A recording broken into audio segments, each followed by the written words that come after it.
Ciao a tutti e bentornati su Segreti Turchi. È bellissimo ritrovarvi qui, pronti a entrare con me in un racconto che, vi giuro, ha continuato a girarmi in testa per giorni. Una storia che nasce da qualcosa di minuscolo, un gesto quotidiano come una telefonata, eppure porta un titolo che sembra un lampo nel buio: Mert chiama Afra e il mondo cambia per sempre.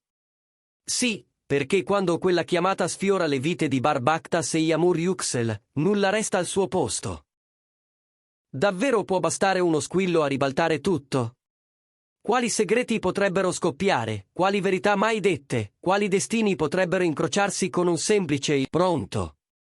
Rimanete con me, perché oggi non ci limiteremo a sentire una voce dall'altra parte della linea. Entreremo nelle vibrazioni di quella chiamata e nel modo in cui sfiora il cuore, la carriera, la casa e i sogni di una delle coppie più osservate del momento, Bar e Yağmur. Prima di tuffarci nella storia, se vi va, iscrivetevi a Segreti Turchi, attivate le notifiche, lasciate un like. Non è solo un gesto, è il segnale che ci siete e che volete continuare a condividere questi racconti con noi. Ma da dove si parte, quando tutto ruota attorno a un nome pronunciato con il fiato sospeso? Mert chiama Afra, e il mondo cambia per sempre. Mert, chi potrebbe essere? Nel cerchio di Bar, Mert è il nome che suona come una chiave. Potrebbe essere un confidente, un autore, un amico d'infanzia che sa leggere negli occhi. Potrebbe essere la parte più istintiva, la voce che spinge al rischio, quella che chiama in ore improbabili quando il peso delle scelte toglie il sonno. E Afra? In quel microcosmo in cui Yağmur custodisce affetti e segreti, Afra potrebbe essere molto più di un nome, una figura che sa come una parola ben piazzata apre porte blindate. Una giornalista credibile, una consulente fidata, perfino il riflesso di ciò che Yağmur non dice mai ad alta voce. Che la chiamata avvenga a tarda notte, tra il fruscio dei tendaggi a Istanbul, o all'alba, quando la città ancora non respira, il senso non cambia, qualcosa chiede di venire alla luce, e la scossa raggiunge inevitabilmente Bar e Yağmur. Immaginate la prima possibilità, la chiamata che svela una verità nascosta. Mert, con la lucidità tagliente di chi ha visto troppo, avrebbe in mano un tassello capace di riscrivere il tableau delle loro vite. Forse una verità su un contratto truccato, un accordo in cui il nome di Bar è stato usato per manovre di cui lui non sapeva nulla, o un retroscena che riguarda Yağmur, un vecchio episodio piegato a piacimento dal chiacchiericcio, pronto a esplodere nelle mani sbagliate. Mert chiama Afra, perché sa che Afra ha la stoffa per gestire la tempesta. Sa filtrare, sa capire chi chiamare, sa quando tacere. La linea vibra, Afra ascolta e dice solo, capisco. In quel momento, Bar sente il brivido della franchezza che non ha più scuse. Yağmur chiude gli occhi e decide di non fuggire. La verità, quando la si guarda in faccia, non perdona ma libera. E quando quella verità arriva nel mondo, gli equilibri tremano. Alcune certezze crollano, le storie costruite su sabbia si disfano, ma ciò che resta è più vero, più forte, più degno di essere vissuto. È così che a volte il mondo cambia, non con un boato, ma con un ti dico tutto sussurrato al momento giusto. Poi c'è la versione luminosa e vertiginosa, la chiamata come scintilla di una scoperta. Mert, genio sottovalutato nell'ombra di set rumorosi, ha trovato la chiave per un progetto che può rivoluzionare il modo in cui si raccontano le storie. Immaginate un'idea che sposi cinema e coscienza, che unisca tecnologia pulita e produzione responsabile, capace di abbattere barriere tra artista e pubblico. Mert chiama Afra perché solo lei può aprire le porte che servono, fondi, contatti, credibilità. Afra, con l'istinto di chi riconosce l'oro quando lo vede, non esita. Ma la domanda che tutti aspettano è: Bar e Yağmur ci metteranno la faccia? Hanno la forza di legare il loro nome a qualcosa che non è solo un passo di carriera, ma un salto nel futuro?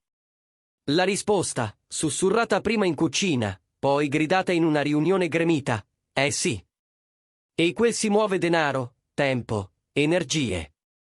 Nelle settimane successive, la conversazione pubblica cambia tono, si parla di sostenibilità, di accesso, di nuove opportunità.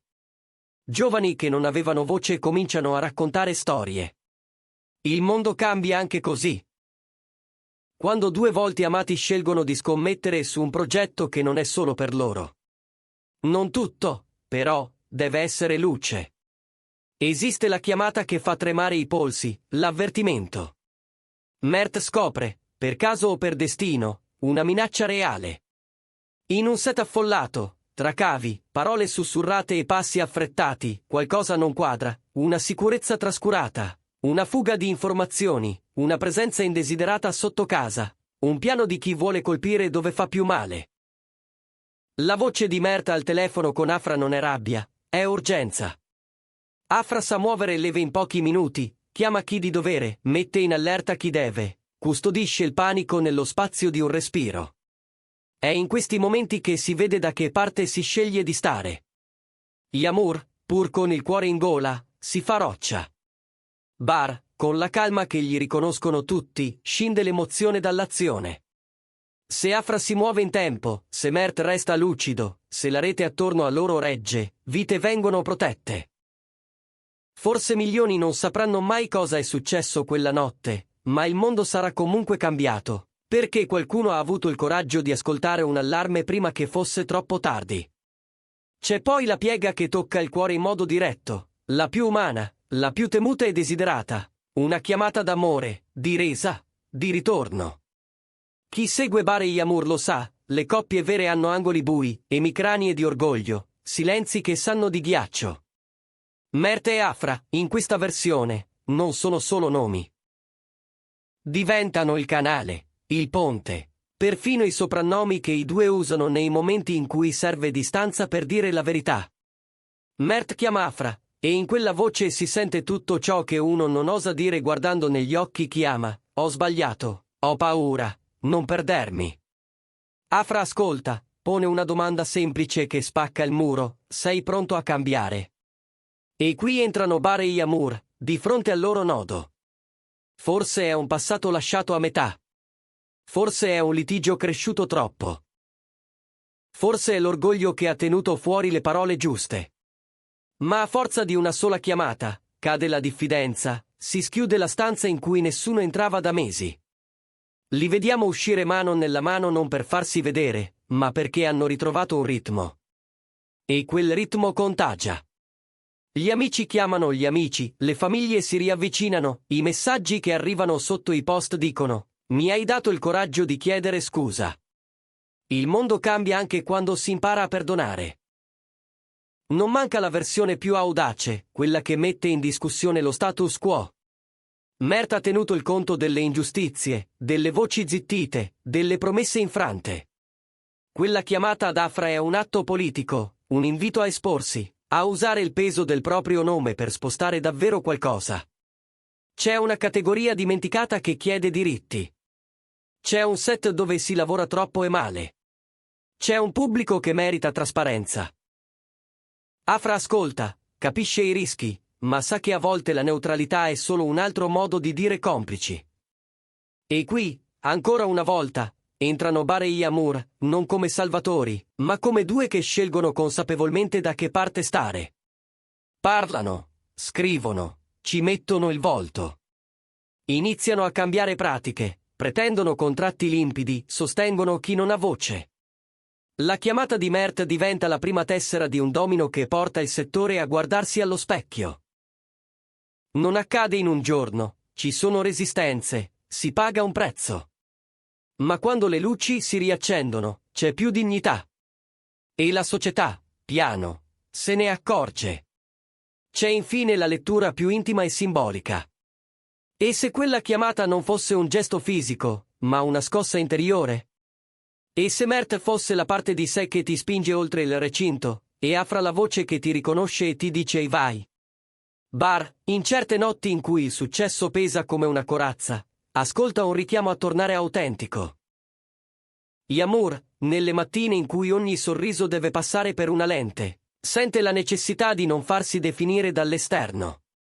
Mert chiama Afra, e quella è la traduzione in parole del momento in cui decidi di essere diverso, di non inseguire il rumore, ma il senso. Il cambiamento si vede nelle piccole cose, un no detto con calma, un sì pieno, Un progetto abbandonato perché non parla più al cuore, un tempo dedicato a chi non ha nessuno. E grazie a loro, a come vivono questo passaggio senza proclami ma con gesti, altri si sentono autorizzati a provarci. Così, senza fuochi d'artificio, il mondo si muove di 1 millimetro alla volta nella direzione giusta. Sapete cosa colpisce davvero in tutto questo? L'intreccio.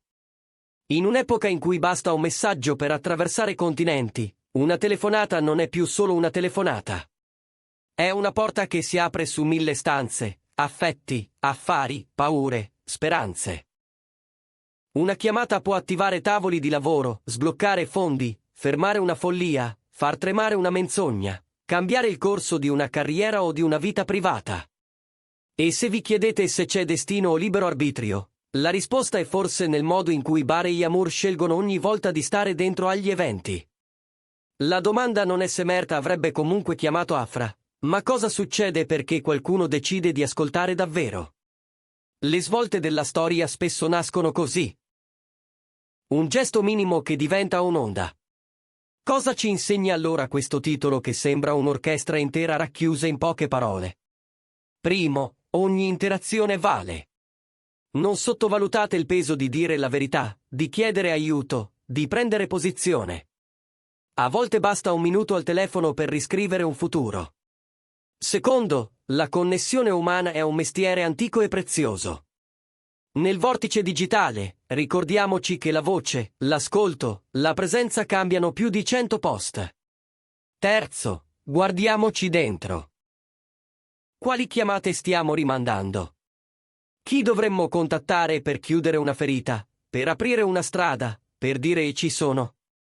Se Bare e Yamur ci mostrano qualcosa, è che non esistono gesti piccoli quando la direzione è quella giusta. E così si chiude il nostro viaggio dentro una frase che, detta la prima volta, poteva sembrare solo un titolo. Mert chiama Afra e il mondo cambia per sempre. Oggi sappiamo che dietro ci sono pieghe, sfumature, respiri trattenuti, scelte che spostano assi. Io sono curioso di sapere cosa ci avete visto voi, mentre ascoltavate, che storie avete immaginato. Qual è la versione che vi ha colpito, quella che sentite più vera per Barbaktas e Yamur Yüksel? Scrivetemi tutto nei commenti, perché Segreti Turchi vive di questo dialogo con voi. Se questo racconto vi ha fatto pensare, se ha acceso un ricordo, condividetelo con chi potrebbe averne bisogno. E se ancora non l'avete fatto, iscrivetevi e attivate le notifiche. Le prossime storie sono già pronte a bussare, e non vogliamo che vi perdiate nemmeno una chiamata. Grazie per essere stati con me, sempre con il cuore e con gli occhi aperti. Ci vediamo nel prossimo video. Fino ad allora, ricordate, a volte basta un pronto per cambiare tutto.